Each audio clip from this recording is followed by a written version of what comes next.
Hello friends, welcome to நிறை kitchen. இன்றைக்கி நம்ம கிச்சனில் சௌச்சௌ காயை வச்சு சூப்பரான ஒரு பொரியல் ரெடி பண்ணியிருக்கேன். இந்த மாதிரி வீட்டில் நீங்களும் ட்ரை பண்ணி பாருங்கள். அதுக்கு முன்னாடி நம்ம சேனலை ஃபஸ்ட் டைம் பார்க்குறீங்கன்னா லைக் பண்ணுங்கள், ஷேர் பண்ணுங்கள், சப்ஸ்கிரைப் பண்ணுங்கள், பெல் பட்டனை கிளிக் பண்ணிடுங்க. நான் இன்றைக்கி 2 சௌச்சௌ காய் எடுத்து வச்சுருக்கேன். மேலே உள்ள தோலை சீவிடுங்க. தோலை சீவிட்டு சின்ன சின்ன பீஸாக கட் பண்ணி வச்சுக்கோங்க. சௌச்சௌ காயை இந்த அளவுக்கு கட் பண்ணி வச்சுருக்கேன். காய் வதக்கிறதுக்கு ஒரு பெரிய வெங்காயத்தை பொடிசாக கட் பண்ணி வச்சுருக்கேன். காரத்துக்கு தேவையான அளவு பச்சை மிளகாய், கருவேப்பிலை, கொஞ்சமாக தேங்காய் எடுத்து துருகி வச்சுருக்கேன். எண்ணெய், கடுகு, உப்பு தேவையான அளவு சேர்த்துக்கோங்க. காய் வதக்கிறதுக்கு ஒரு பாத்திரம் வச்சுருக்கிறேன். கொஞ்சமாக எண்ணெய் ஊற்றிருக்கிறேன்.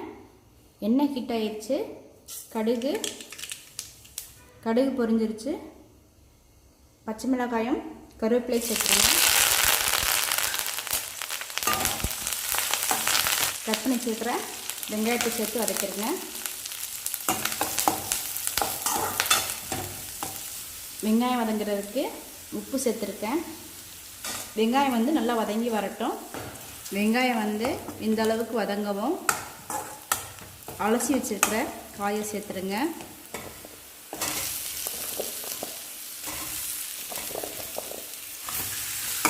காய் சேர்த்துட்டு காயை தண்ணி நல்லா வடிகட்டிட்டு சேர்த்துக்கோங்க. தண்ணியோடு சேர்த்துட வேண்டாம். காய் வேகும்போது தண்ணி அதிகமாக வரும். அதனால் தண்ணி எதுவுமே இல்லாமல் வடிகட்டி சேர்த்துருங்க. இந்த காய் வேகிறதுக்கு இந்த காயிலேருந்து வர தண்ணியே கரெக்டான அளவு தான் இருக்கும். அடுப்பை சிம்மில் வச்சுட்டு மூடி வச்சுருங்க. காய் நல்லா தண்ணி பிரிஞ்சு வெந்து வரட்டும். நடுவில் எடுத்து கிண்டி விட்டுருங்க, இல்லை அடி பிடிச்சிடும்.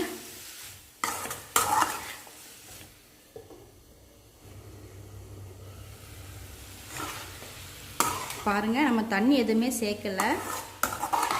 தண்ணி சேர்க்காமலே பாதி அளவுக்கு வெந்துருச்சு. இன்னும் 1 நிமிஷம் வெந்தால் போதும்.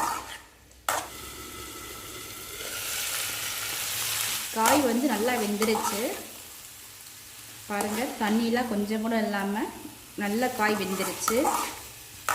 இப்போ உப்பு செக் பண்ணி பார்த்துக்கோங்க. உப்பு கம்மியாக இருந்துச்சுன்னா உப்பு சேர்த்துக்கோங்க. அடுத்ததாக துருகி வச்சுருக்கிற தேங்காவை சேர்த்துக்கிடணும். தேங்காய் சேர்த்துட்டு மிக்ஸ் பண்ணி விட்டுருங்க. அவ்வளோதான், அடுப்பை ஆஃப் பண்ணிடுங்க.